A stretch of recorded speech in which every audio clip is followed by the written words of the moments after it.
And Bob Windrum, Nets Daily. Just before, Kyrie Irving talked about how you and DJ and he spoke at 4:16 in the morning, the day of free agency. Can you tell us a little bit more about those conversations? I mean, we just like, are we ready to do it? And everybody was like, yeah. I mean, it was really that simple. I tried to think of something deeper, but it really was that simple. As many of you know, Kevin Durant signed with the Brooklyn Nets over the offseason, and this is their media day today. And that was one of my favorite quotes from him today. I just thought it was funny on how simple it was, and everyone was kind of wanting like more of an answer, like, oh, we talked about it for a few hours, and we really just thought it's where our lives have been leading us this whole time in this journey, and we did it. But no, he was just like, yeah, we decided to team up.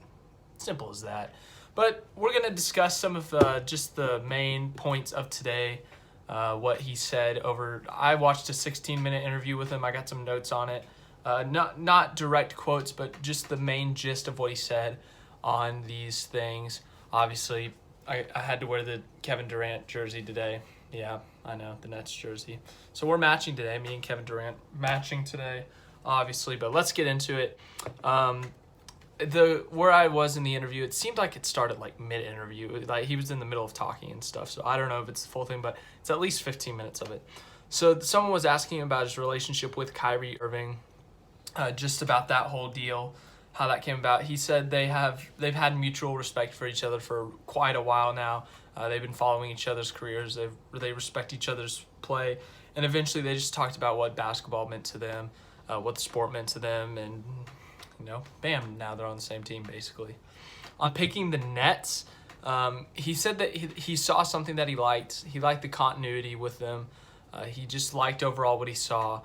We'll get more into why he didn't choose the other teams later. It was pretty simple what he said, at least. I don't think he was going to go into detail that much, but overall, he just liked what he saw. He liked the organization. He liked the pieces that they had already, whether it was Jared Allen, Joe Harris, and then obviously the addition of Kyrie and DeAndre Jordan kind of helps. But basically, they had a pretty solid team before they came in. D'Angelo Russell was a huge part of that, don't get me wrong. But then, obviously, when Durant and Irving and Jordan came, they had to make some cap space, and obviously that meant trading D'Angelo Russell.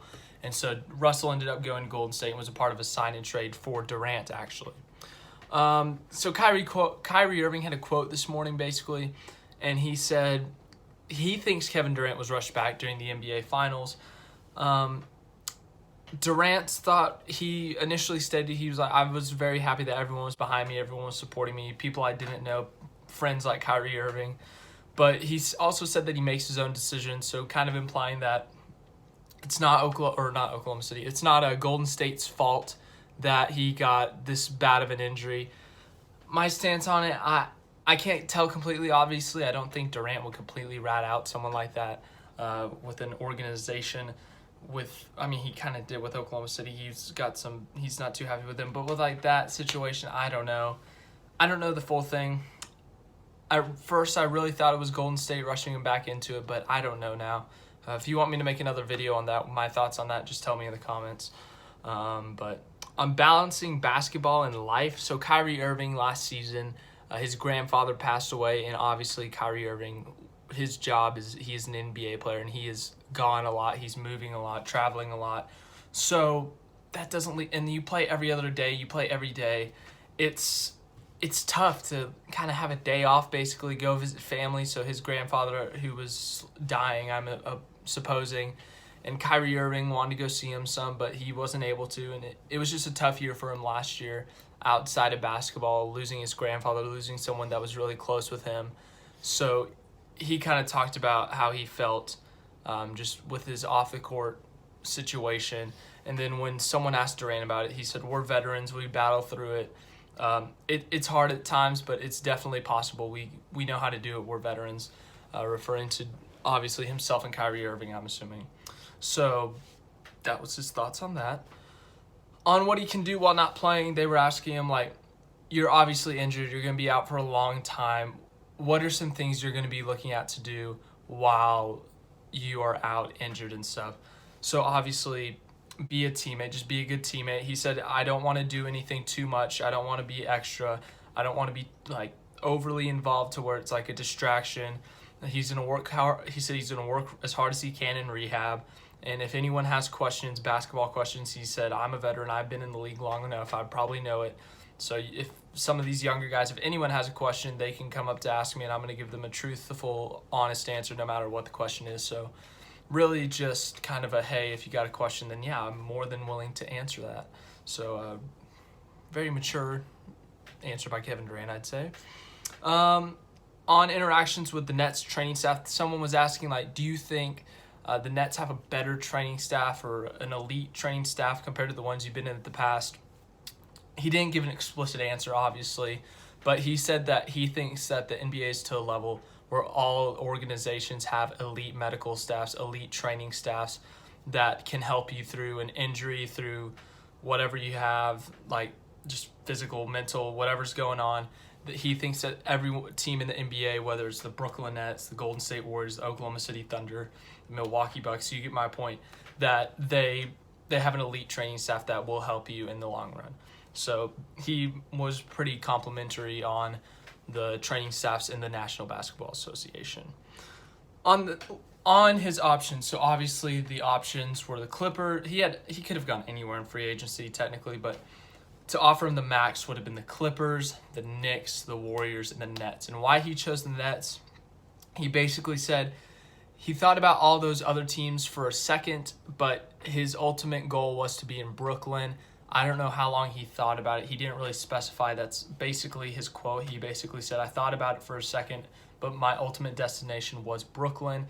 So he didn't give an exact answer, but he kind of just gave a very vague kind of, yeah, I'm in Brooklyn. So on to the next stuff.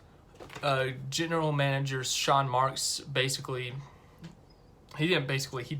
said, Kevin's going to be out for the year. He's not going to play. And someone asked Kevin Durant, they're like, is that your plan? Are you going to come back early? What's your plan? He said, I've been close with Sean Marks since day one. We've been talking, and if he said it, I said it. Whatever he says, it goes through me as well. This isn't like some statement he's saying without my knowledge of it. He's basically saying, yeah, if he said it, that means we have talked about it. We have thoroughly gone through it, and that means that I agree with that statement. So basically, they have a lot of trust for each other, which is good for an organization and a player. Someone asked, is the league more wide open? More wide open as in, remember Golden State with Durant obviously made a nice little run there even without Durant, but he didn't say that it was more wide open, but he said it was a different landscape in a sense. He gave the example of that it has changed over the years. Obviously last year we saw teams like, he gave the example of Milwaukee and Toronto going from first round elimination teams to first or second round elimination teams to conference title contenders, and how Toronto kind of snuck out of nowhere in a sense and won the championship against Golden State. So he said that it hasn't always been the same teams. Obviously, we had that little streak of Golden State, Cleveland, but the Celtics were contenders at some point. The Raptors were always there, but they could never get through. The Pacers. So it's changed over the years. He also said about it, he said there was a lot of free agency, so obviously a lot of things have changed. Obviously, we see Paul George and Kawhi Leonard in LA now. We see Anthony Davis with the Lakers, that LA. Russell Westbrook's in Houston now. They had their media day today. That was sad to see Russell Westbrook in a Rockets jersey. And then he said, right now, the business of basketball is booming. Every year is wide open, basically. On living in Brooklyn, New York, on just the life and then the team and stuff, he said he did some research on the coach, Kenny Atkinson. He would just watch some YouTube videos of how he handled press conferences, interviews, whatever it was, would watch film on that kind of stuff. So he felt a lot of respect for Coach Kenny Atkinson through that, and he was very happy for him, very happy to be a part of that team. So he had a lot of respect for the coach, even though he hadn't met him yet. Someone asked about USA basketball next year, just the results this year, and then if he's going to play next year. He said he wasn't surprised just because it was a bunch of young guys, And he said the biggest factor was guys were dropping out last minute, guys were kind of leaving, guys were getting hurt. So there was no continuity, there was no same team, there was no momentum they could have built on because the team was changing so much that it was kind of hard to stay together. But he said it's also a great opportunity for those players that they were able to have because they were able to improve their game in the international stage, which is a big deal for them. On free agency conversations, that was the quote I shared at the beginning. Is everyone in? Yeah. So pretty simple there.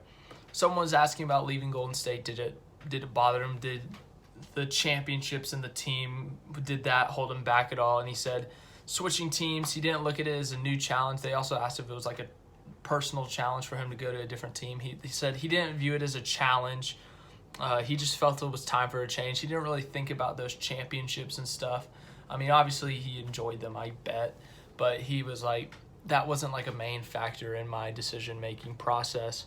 So that was that. And now we move on to the last thing. On his relationship with Karis LeVert, obviously a young player for the Brooklyn Nets. He had a pretty gruesome injury last year. It's great to see that he's playing again. Through Adam Harrington, that's how they started their relationship, and they started hanging out, working out together. You know, they would be in same town, same city, and they say, hey, you want to hang out? Hey, you want to go to the gym, shoot some baskets and stuff? I don't know, get a workout in. But that's a summary. Glad you watched it. Very happy for Kevin Durant that obviously that he's not in Golden State anymore. That hat, it's a little tight. But very glad that he's not in Golden State anymore. I'm very glad that he is a Brooklyn Net now. If you didn't see my Twitter header, I already changed it to the Kevin Durant overlooking New York thing. I'm pretty happy for him. It's unfortunate that he's not going to play this year due to his injury, but I'm happy for him. I'm very happy for him that he's going to be able to play with Kyrie Irving, DeAndre Jordan, Jared Allen, another UT player, Karis LeVert, one of his friends, just going down the list, Joe Harris. He's got a pretty solid team with him, so it'll be interesting to see how they do down the years and how Durant is playing after his injury. If you like this video, leave it a big fat like. If you want to subscribe, you definitely should. That'd be 10 out of 10. As for the NASCAR video, we might do a midnight video. I might make it early and just post it at midnight, the Clint Boyer Championship case, and then tomorrow will be the Ryan Newman case and Roval preview.